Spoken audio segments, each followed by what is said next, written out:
Bien, alors nous allons continuer à explorer l'univers de la haute résolution.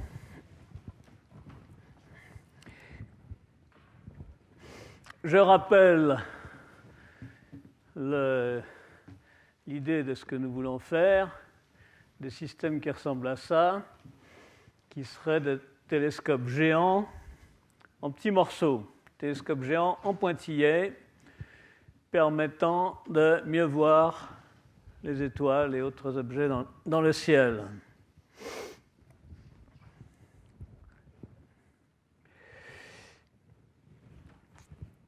Aujourd'hui, je vais continuer à parler des essais que nous avons entamés dans les Alpes du Sud, dans une vallée qui a une courbure à peu près régulière, où on peut disposer d'un certain nombre de miroirs. Ah, je m'aperçois qu'il y a une erreur. Et le séminaire aujourd'hui sera par Myriam Benisti. Ça, c'est celui de la dernière fois. Bon, je commence par un résultat tout récent qui est un exemple de plus des images qui commencent à être obtenues en haute résolution avec les grands interféromètres, en l'occurrence celui que l'Europe a construit au Chili avec ses 4 télescopes de 8 mètres. Dans le cas présent, ce n'est pas une image à 2 dimensions, c'est une image à 1 dimension intégrée latéralement, mais faite en 3 longueurs d'onde de l'oxyde de carbone dans l'infrarouge. Donc on voit ces 3 longueurs d'onde ici dans le spectre infrarouge et on voit les profils correspondants qui correspondent à une image projetée. Bon, et on voit qu'il y a une légère différence selon les couleurs qui peut être interprétée en termes de physique de l'étoile. Ceci est un modèle physique de cette étoile supergéante Bételgeuse. Vous savez qu'il y a une énorme atmosphère extrêmement ténue, tellement grosse que si elle était à la place du Soleil, nous serions à l'intérieur de l'étoile et ce ne serait pas confortable comme vous pouvez l'imaginer.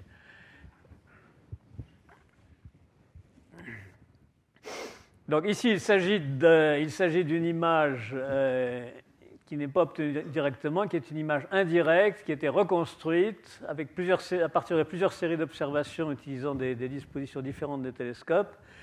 Ce qu'on appelle la synthèse d'ouverture, qui est une synthèse de Fourier, en quelque sorte, de l'image.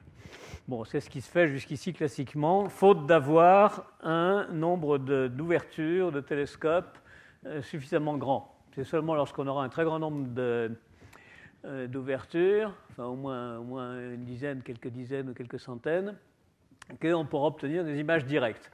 Alors jusqu'ici, ce qui s'est fait de mieux en matière d'images directes, c'est par exemple à peu près ceci, qui est une image faite non pas par un interféromètre, mais par le plus grand télescope du monde, un des plus grands télescopes du monde, le télescope de Keck de 10 mètres, qui est un miroir, qui est une mosaïque de miroirs, et qui montre une étoile autour de laquelle a été trouvée une paire de compagnons beaucoup moins intenses, qui sont des étoiles naines brunes, c'est-à-dire des espèces d'étoiles manquées, un peu plus grosses que Jupiter, mais à peine assez grosses pour être considérées comme des étoiles.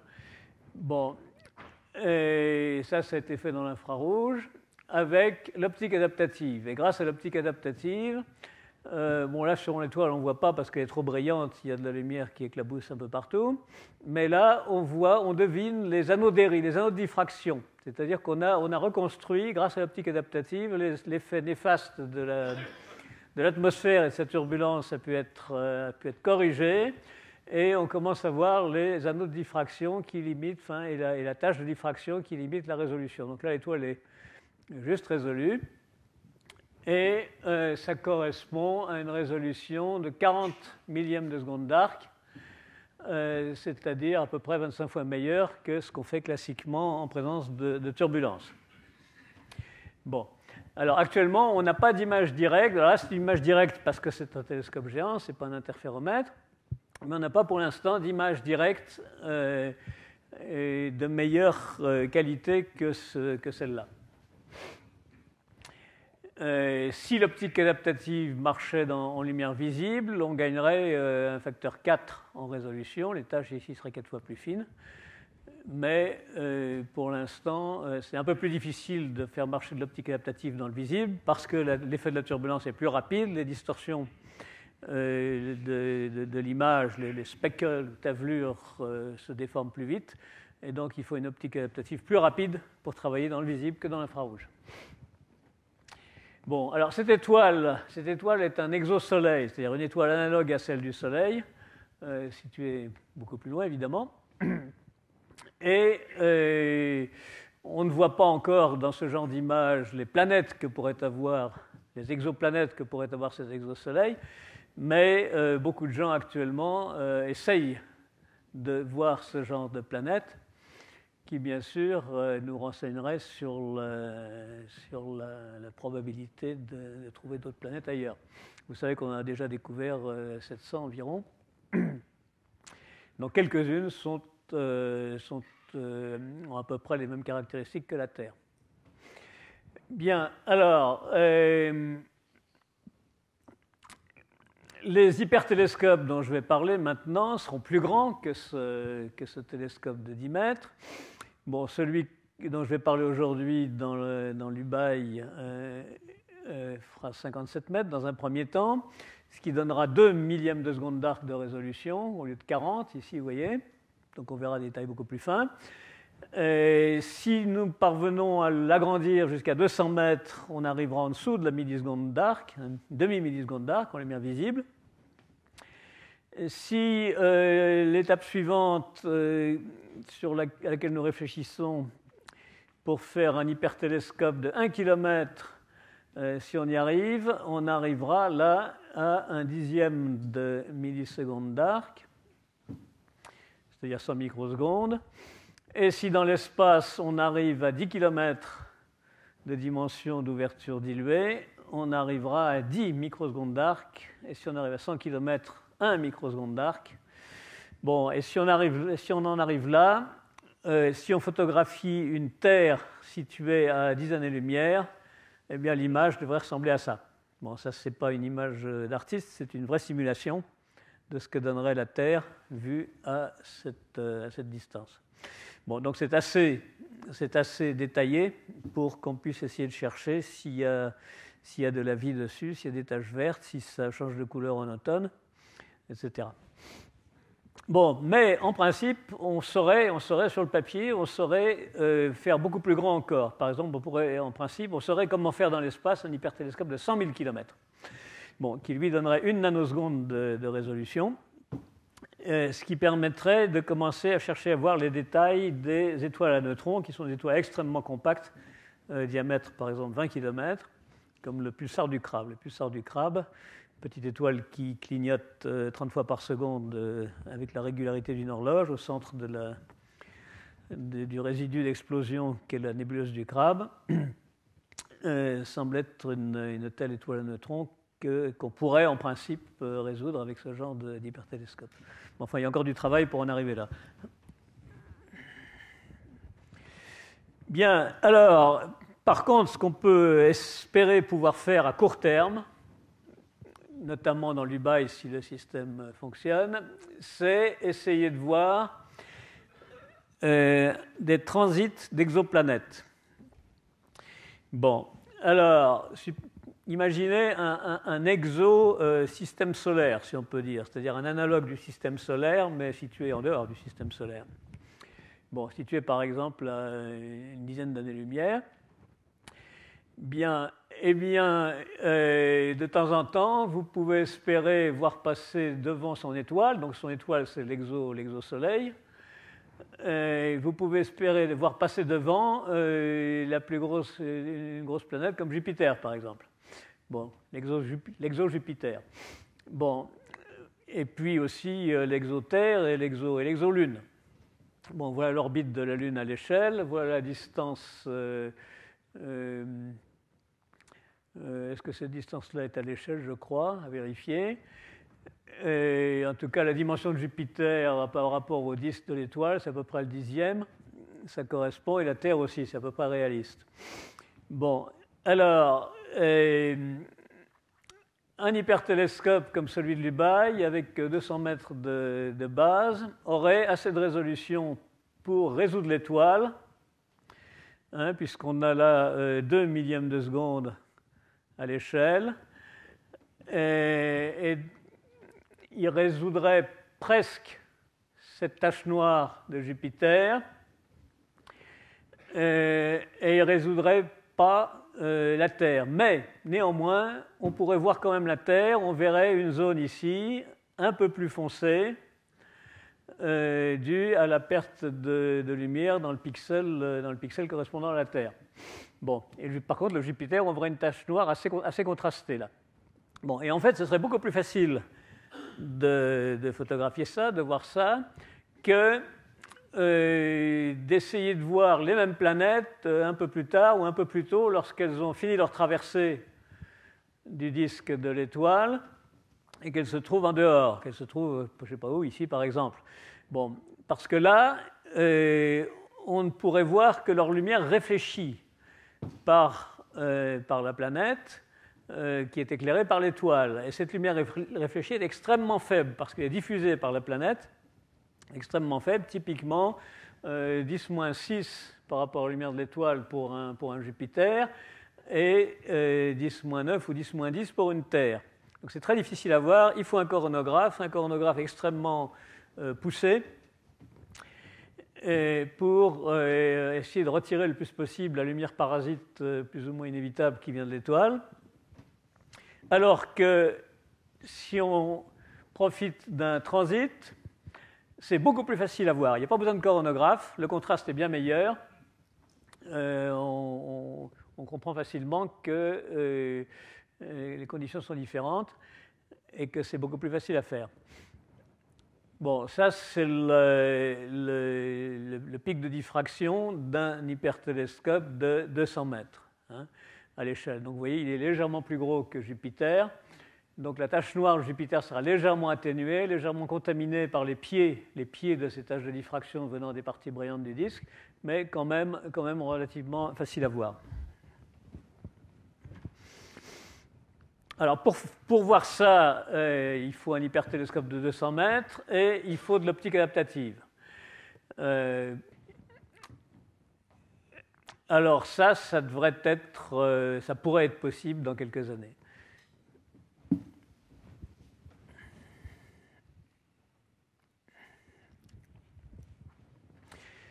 Alors, je disais que si la planète est à côté de l'étoile, elle finit sa traversée, elle est beaucoup plus difficile à voir. Alors quand même, il y a un petit espoir d'arriver à voir le croissant.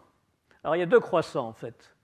Vous savez, vous connaissez le croissant de Lune, le croissant de Vénus.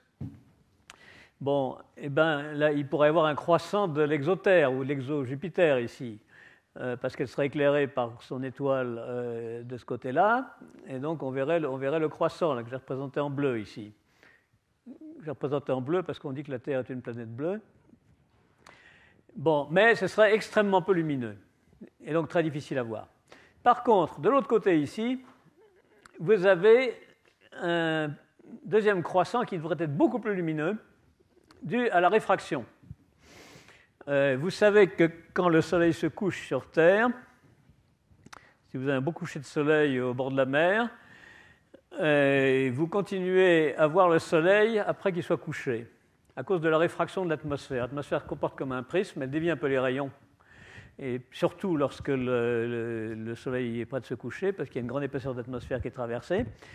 Et en fait, alors que le Soleil devrait être masqué, si on retirait l'atmosphère, le Soleil serait masqué, mais si on remet l'atmosphère, le Soleil réapparaît, et en fait, il est, au moment où il touche l'horizon, si on retire l'atmosphère, sa position apparente descendrait d'un cran, et en fait, il serait juste sous l'horizon, il toucherait l'horizon, mais par-dessous. La réfraction, c'est à peu près 35 minutes, alors que le diamètre du Soleil, c'est 30 minutes. Bon, eh bien, même chose ici, et on pourrait espérer voir un croissant lumineux, beaucoup plus lumineux que le croissant dû à la réflexion diffuse sur la planète, parce que là, ce n'est pas diffus, vous avez une espèce de rayon qui vient tout droit de l'étoile, qui passe derrière ici, et qui est renvoyé vers vous, et si vous le regardez au bon instant, ça ne dure pas très longtemps, mais c'est très brillant. Donc ça, on pourrait espérer le photographier, et peut-être faire de la spectroscopie qui donnerait de l'information sur la composition de l'atmosphère de la planète.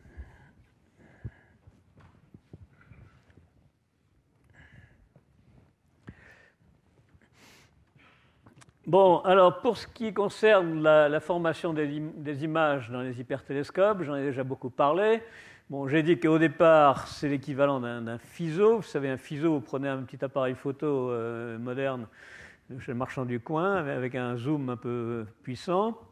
Vous mettez devant un morceau de papier d'aluminium et vous percez plein de trous d'épingle dans le papier d'aluminium pour faire l'équivalent d'une ouverture diluée. Vous visez un point brillant, vous appuyez sur le bouton et ça vous fait une photographie FISO. Vous voyez que vous gardez la même résolution que s'il n'y avait pas le papier d'aluminium. Vous avez beaucoup moins de lumière, mais vous avez gardé la même résolution. Et plus il y a de points, plus il y a de trous, meilleure est l'image. Bon, alors l'hypertélescope, c'est presque la même chose, sauf qu'on densifie la pupille, c'est-à-dire on rajoute un petit gadget près de la caméra qui trompe la caméra et lui fait croire que les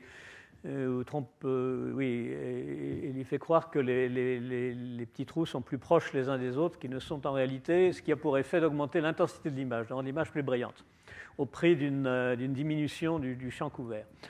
Bien, alors, je vous avais parlé de ça, et notamment montré des simulations numériques. Ça, c'est des simulations numériques qui montrent une étoile binaire. Vous avez deux étoiles, ça c'est les pics secondaires de la tâche de diffraction, et là elle est bien résolue, la binaire est bien résolue, séparation 10 millièmes de seconde, et là vous avez un cas où elle commence juste à être résolue, séparation 1 millième de seconde. On devine que la tâche est allongée, qu'en réalité il y a deux étoiles qu'on distingue à peine.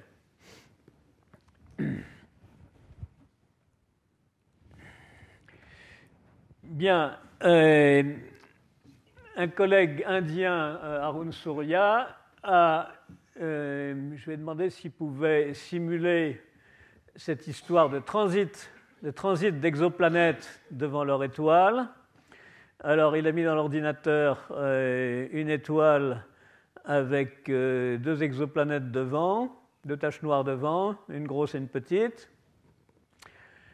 Il a fait tourner la machine dans différents cas de figure. Là, il a pris un hypertélescope formé de 16 ouvertures, que voici. Et puis, voilà l'image de l'étoile avec ses planètes. On ne voit rien. Bon. Et ça, c'est ce qu'ils appellent la PSF en anglais, c'est-à-dire la fonction d'étalement en français, c'est-à-dire l'image d'une seule étoile. S'il y avait une seule étoile ponctuelle, parfaitement ponctuelle, voilà à quoi ressemblerait l'image. Bon, là, et il avait 50 mètres de dimension de système. Bon, ensuite, il a fait un peu mieux, c'est facile avec l'ordinateur. Il a mis 32 ouvertures, 113 mètres. Bon, alors là, on commence à deviner la grosse planète. On commence à deviner une tache sombre, là. Bon, et on voit que l'image est plus fine, le pic central est plus fin, et le contraste par rapport au pic secondaire est meilleur. Bon, alors ça, ces choses-là, c'est ce qu'on appelle la couverture UV ou la fonction d'autocorrélation. C'est la fonction d'autocorrélation de ça. On peut dire aussi que c'est une espèce de représentation de toutes les paires d'ouvertures dans ce système-là. Vous cherchez toutes les paires d'ouvertures dans tous les sens. Et vous faites une espèce de diagramme où vous les représentez qui ressemble à ça.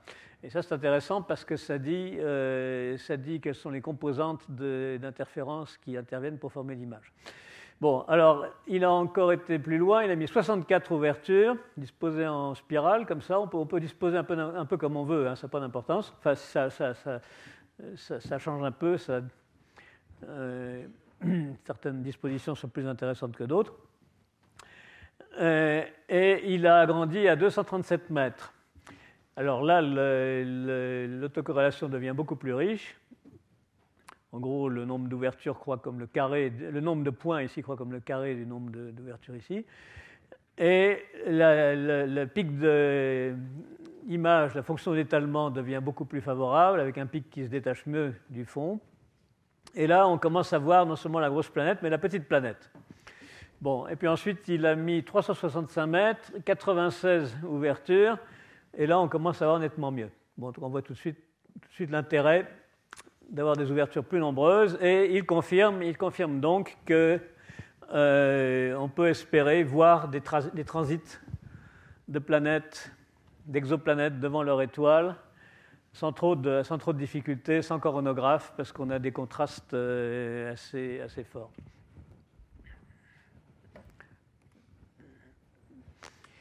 Bien, alors voyons un peu plus près ce que nous pouvons faire dans l'UBAI. Bon, en gros, l'idée, j'en ai déjà parlé, c'est de profiter de la courbure du vallon qui est assez régulière pour y mettre plein de miroirs selon une disposition sur une calotte de sphère. Le centre de la sphère est ici. Et puis on suspend au-dessus une caméra, on suspend un câble qui traverse, qui fait 800 mètres de long, suspendu 100 mètres au-dessus du sol pour l'instant. Et cette caméra reçoit la lumière focalisée par tous les petits miroirs, comme si c'était un seul miroir géant. Bon, et puis on peut éventuellement renvoyer la lumière en mettant un miroir ici, on peut renvoyer la lumière ici et mettre la caméra, au lieu de la mettre ici, on peut la mettre ici au sol, ce qui peut avoir des avantages et aussi des inconvénients. Bien, alors, première difficulté, arriver à positionner tous les petits miroirs sur une même sphère, plus ou moins quelques microns. Bon, idéalement, s'il n'y avait pas d'atmosphère, il faudrait les positionner avec une précision du dixième de micron, en hauteur.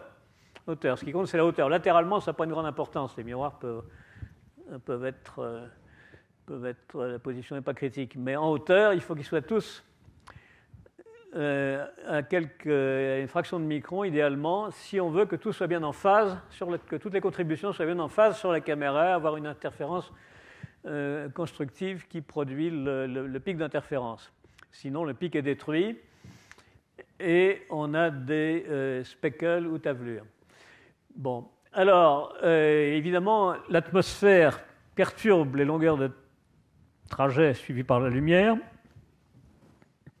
par cette turbulence, et ça fait une perturbation de l'ordre de 1 ou plusieurs microns.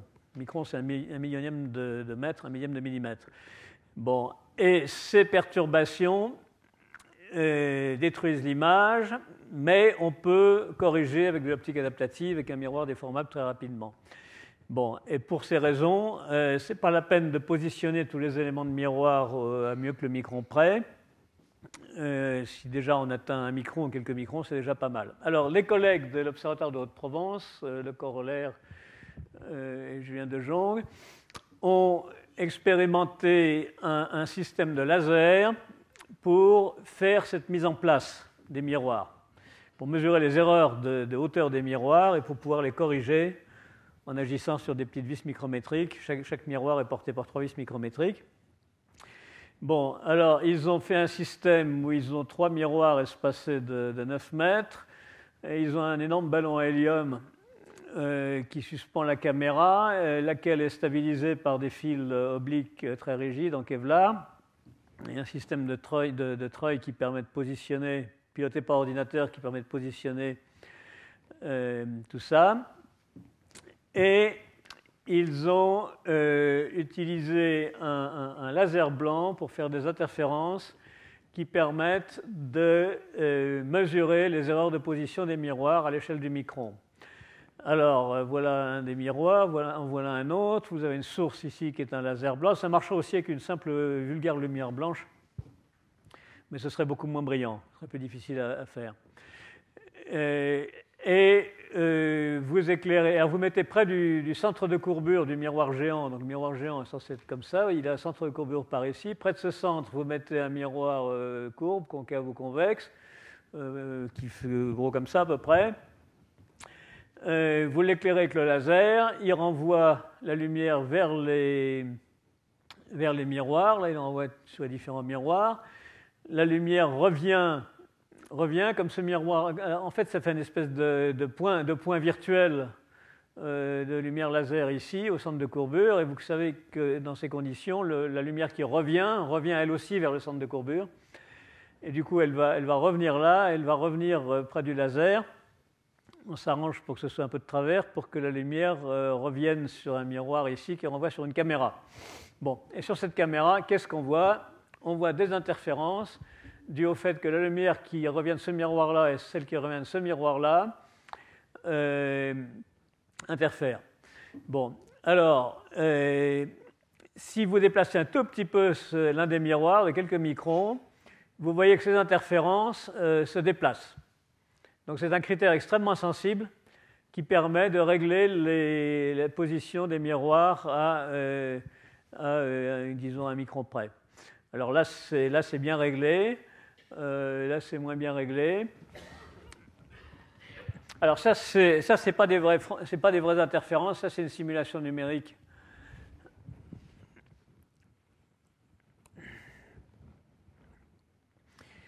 Alors voilà à quoi ressemble leur système. Si vous allez à l'Observatoire de Haute-Provence près de Manosque, vous pourrez le visiter. Et donc les 3 miroirs sur des supports en carbone extrêmement stables.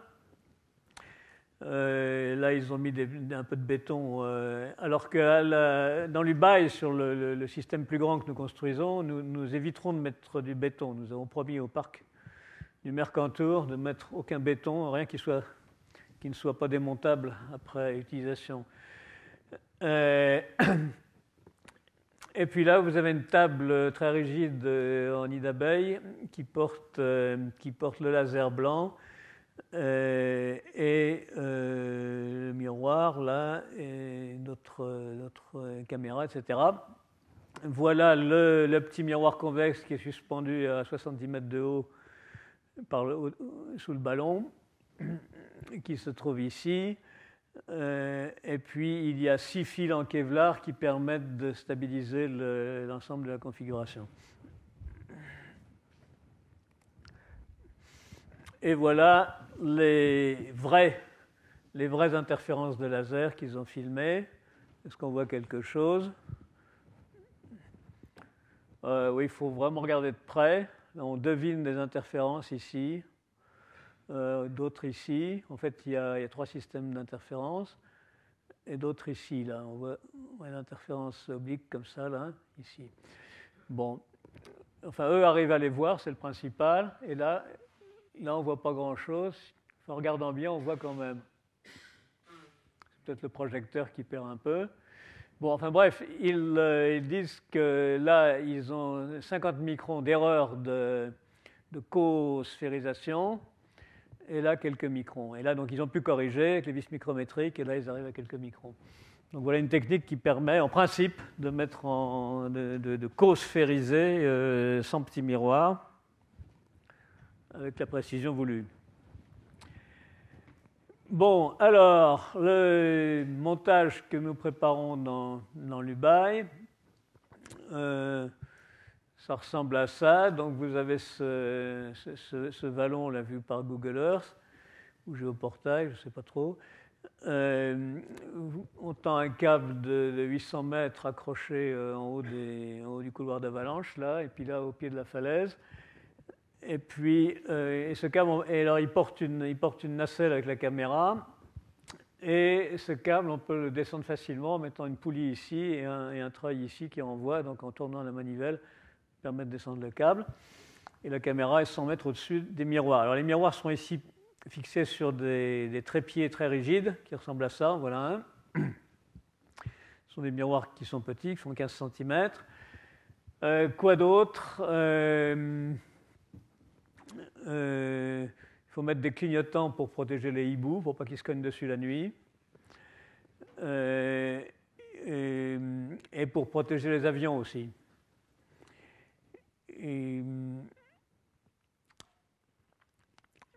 y y a un petit télescope ici qui permet de collecter. Pour l'instant, on travaille en mettant la caméra ici et un miroir de renvoi ici, ce qui est plus commode dans un premier temps.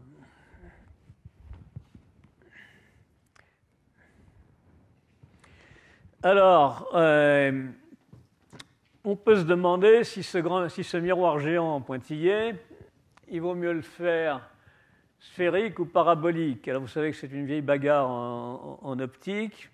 Les miroirs sphériques sont plus faciles à tailler, à polir, mais les miroirs paraboliques donnent un meilleur foyer où tous les rayons se croisent exactement, du moins quand l'axe de la parabole vise exactement l'étoile. Si c'est un peu de travers, l'image devient floue, on dit qu'il y a de la coma, parce que l'image ressemble à une petite comète. Bien, alors, les miroirs sphériques, par contre, lui, les rayons se croisent mal au foyer, et on ne peut pas l'utiliser comme ça directement. Il faut rajouter un peu d'optique près du foyer pour corriger ce défaut qui s'appelle l'aberration sphérique. Bon, alors,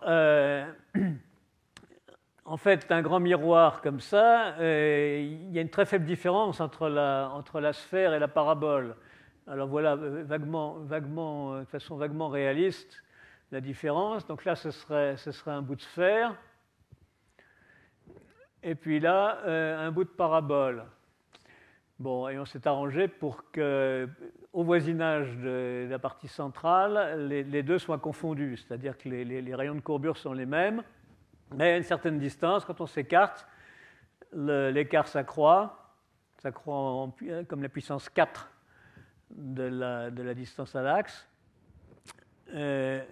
On dit que la parabole a un bord rabattu par rapport à la sphère. Bon, alors, chaque solution a ses avantages.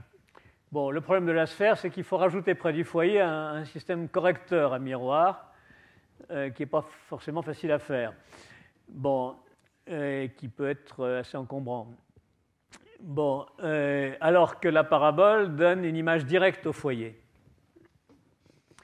ce qui permettrait d'avoir une nacelle plus compacte. Bon, un autre avantage du miroir primaire, c'est qu'il peut être statique. C'est-à-dire qu'on peut avoir un grand miroir qui ne bouge pas, sans monture, posé au sol, à condition que la caméra en haut se balade tout doucement pour suivre le mouvement de l'étoile au cours de la nuit. Bon, ce qui doit être fait de façon précise et ce qui n'est pas forcément très commode à faire. Bon, mais si on choisit un miroir parabolique, ça ne marche que si l'étoile est exactement sur l'axe de la parabole. Donc, comme l'étoile se balade, il faudrait pouvoir incliner la parabole au cours de la nuit. Alors, vous me direz, c'est ce qui se fait classiquement sur tous les télescopes. On a un télescope qui tourne tout doucement avec son miroir pour suivre le mouvement de l'étoile. Oui, mais si c'est un miroir géant, construire une monture géante, on ne sait pas faire.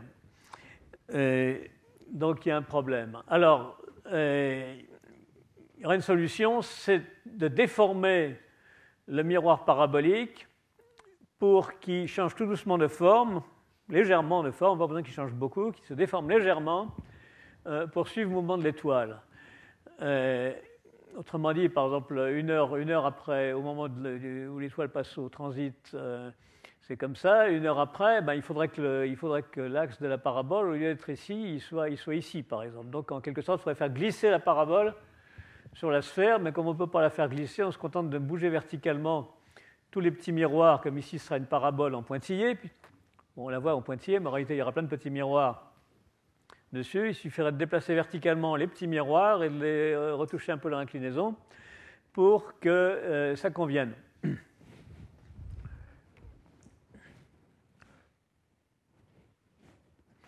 Bon, en quelque sorte, il faut faire une vague de déformation parabolique active. Bon, alors avec ce genre de structure de miroir géant pointillé, en fait, ce serait assez facile que ce soit convertible. C'est-à-dire, on pourrait commencer par faire un miroir sphérique, c'est plus facile, parce qu'il n'y a pas besoin de moteur pour déplacer les petits éléments, on règle tout, on n'y touche plus. Mais si plus tard on veut tout motoriser et fonctionner en parabolique, ce serait possible. ce serait possible. Donc il faudrait motoriser, il faudrait mettre 3 petits moteurs sous chaque miroir pour pouvoir les monter et les descendre un petit peu et les incliner un petit peu. Bon, donc on aura une vague parabolique active dérivante avec l'angle horaire. Alors, exemple. On peut calculer facilement l'écart entre la sphère et la parabole, c'est-à-dire cette distance-là, en différents points, par exemple au bord ici. Bon, alors là, après l'exemple d'un miroir géant de 200 mètres, ouvert à f sur 1,75, c'est-à-dire que sa distance focale est multipliée par 1,75 par rapport au diamètre.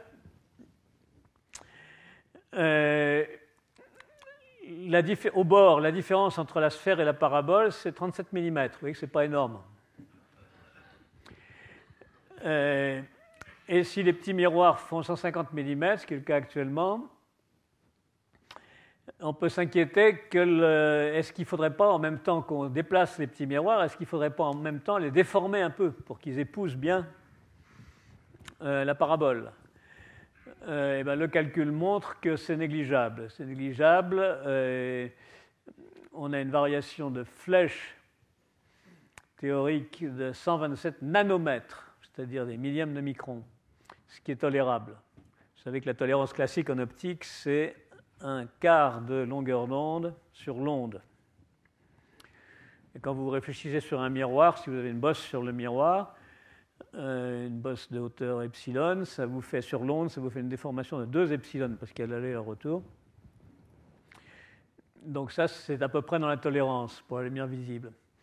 Bon, vous avez aussi une variation d'astigmatisme. Vous savez que l'astigmatisme en optique, c'est quand vous avez un miroir qui est un petit peu tordu en forme de selle de cheval. C'est-à-dire qu'il y a une courbure dans un sens comme ça, et puis dans l'autre azimut, la courbure est dans l'autre sens, comme un col ou comme une selle de cheval. Bon, et là aussi, la variation d'astigmatisme est tolérable. Donc en principe, avec ce genre de système, on pourra, avec 3 actuateurs par miroir, convertir la sphère en parabole dérivante. Alors évidemment, ça ne disposera pas de déplacer la nacelle focale. Si on voulait fixer la nacelle focale, quand l'étoile bouge, il faudrait incliner l'ensemble du miroir, ce qui serait beaucoup plus difficile.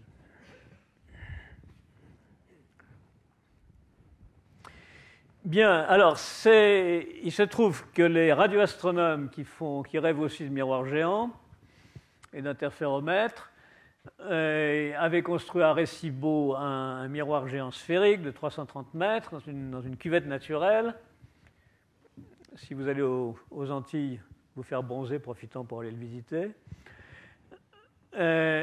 Et les Chinois ont entrepris de faire mieux, 500 mètres, mais à des formations paraboliques actives. C'est-à-dire qu'ils vont mettre des moteurs partout pour déformer, comme on vient de le dire, et pour éviter d'avoir un correcteur d'aberration sphérique suspendu en l'air au foyer qui est par là. Bon, ça, c'est les panneaux. Alors, eux, ils veulent faire un miroir entier. Alors, eux, c'est des panneaux en aluminium. C'est beaucoup moins cher que les miroirs en verre. La tôle d'aluminium, toute bête. Mais enfin, il faut quand même une précision assez bonne. Et tout leur miroir sera tapissé de ces panneaux. Et ils auront des moteurs à chaque coin de triangle. Là, il y aura des triangles. Et à chaque coin de triangle, il y aura un moteur pour faire cette déformation.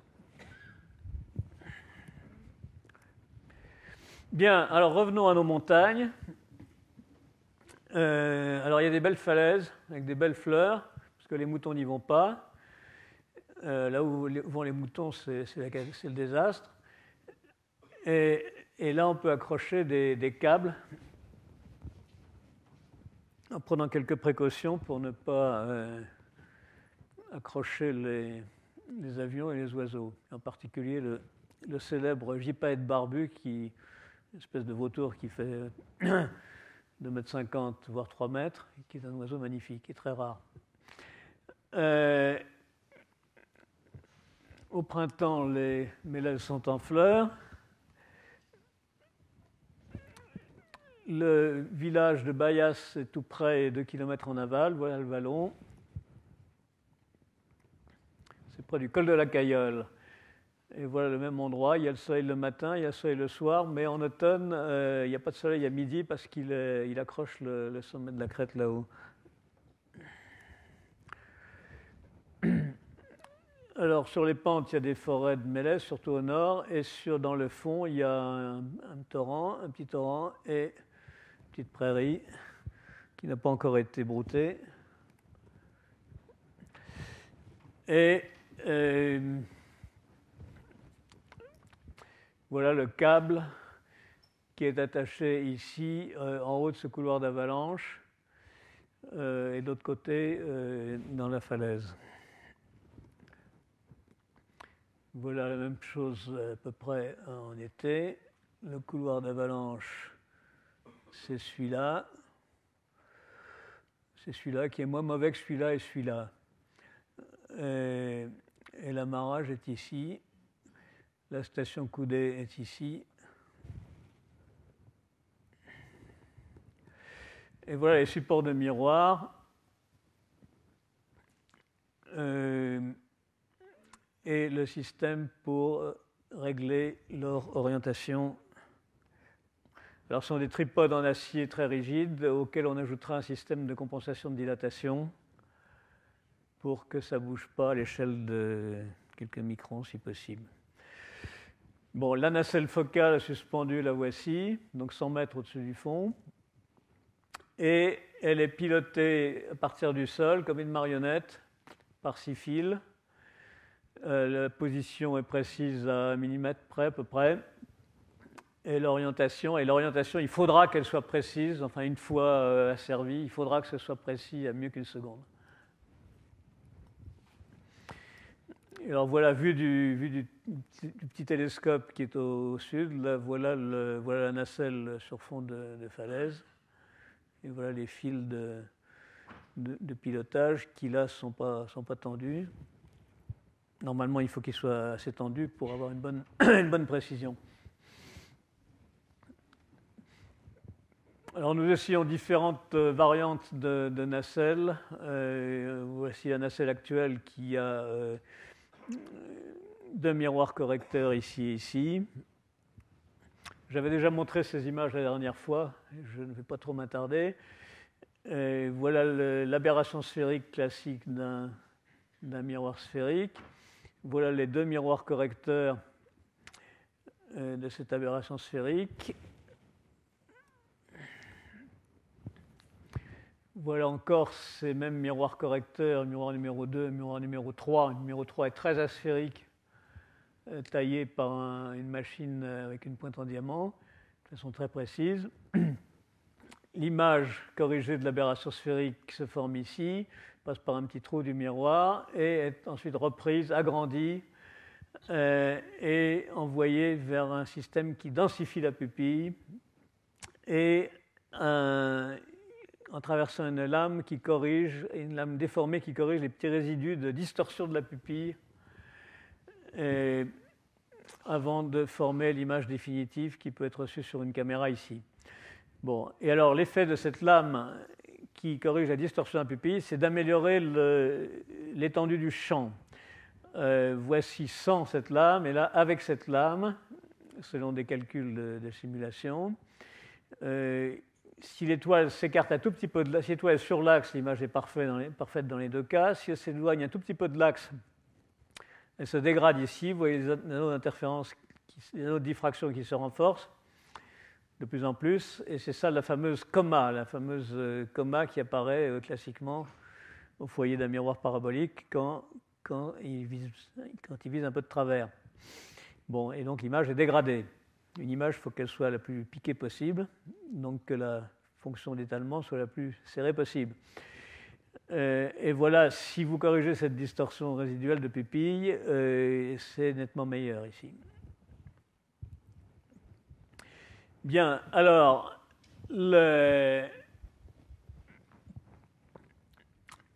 l'optique focale est très différente de ce qui se fait actuellement sur le grand interféromètre européen au Chili, qui utilise des guides de lumière. c'est-à-dire une plaquette avec des espèces de traits de crayon en silice. Vous injectez de la lumière par un bout, ça ressort par l'autre, et puis alors vous pouvez en avoir qui se croisent, et ça permet de faire les interférences, et ça permet de faire interférer les différents faisceaux de différentes façons. Alors c'est très élégant, ça marche bien, mais ce n'est pas facilement généralisable, c'est seulement à 2 dimensions, ce n'est pas généralisable au cas de 100 ouvertures. Par exemple, ça marche bien avec 5, 6 ouvertures, mais on ne sait pas pour l'instant comment ça pourrait être généralisé à 100 ou 1000 ouvertures. C'est ce que nous voudrions faire. Et alors nous ce qu'on fait finalement, c'est aussi de l'optique. Alors ça, on appelle ça de l'optique intégrée, de micro-optique intégrée. Ça peut être très petit, c'est pas encombrant. Et nous, ce qu'on essaie de faire, c'est de la micro-optique intégrée, mais à 3 dimensions. 3 dimensions, c'est-à-dire qu'on n'utilise pas de guide de lumière, parce que les systèmes de guides de lumière qui s'entrecroisent à 3 dimensions, pour l'instant, on ne sait pas faire. Vous savez, vous avez les yeux d'insectes qui sont des guides de lumière. Vous avez des microfacettes et derrière chacune, il y a un guide de lumière et c'est à 3 dimensions.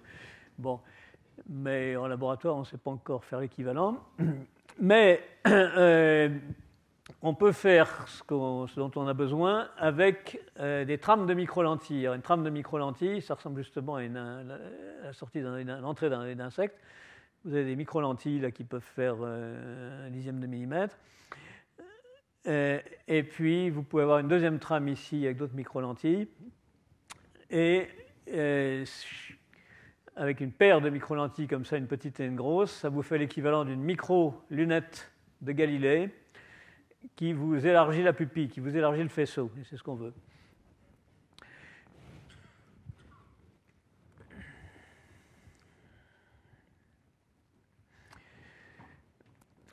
Alors, je vais quand même vous épargner la description détaillée. Je ne voudrais pas trop rentrer dans la technique. De toute façon, ce sera sur le site web du collège et ce sera publié pour ceux que ça intéresse. Mais en gros, l'idée, c'est qu'en mettant une trame de grosses lentilles, enfin de grosses micro-lentilles ici, et une trame de petites micro-lentilles ici, 5 fois plus serrées, on peut densifier avec plusieurs champs. Alors qu'est-ce que ça veut dire? Ça veut dire que comme cette optique ne peut pas exploiter un champ très large, comme je l'avais dit tout à l'heure pour des raisons fondamentales, on peut par contre découper le champ en petits morceaux. Par exemple, on met dans le plan focal, on met une mosaïque de petites lentilles, qu'on appelle les lentilles de champ, qui séparent les faisceaux des étoiles qui peuvent se trouver dans ces différents champs. Vous voyez, vous avez des étoiles de différentes couleurs. Et on envoie tout ça dans le même densifieur de pupille et ça se passe bien. Et en mettant une caméra derrière, vous obtenez 5 x 5 canaux de champ qui peuvent vous montrer autant d'étoiles ou plus à la fois, avec les images reconstruites à haute résolution.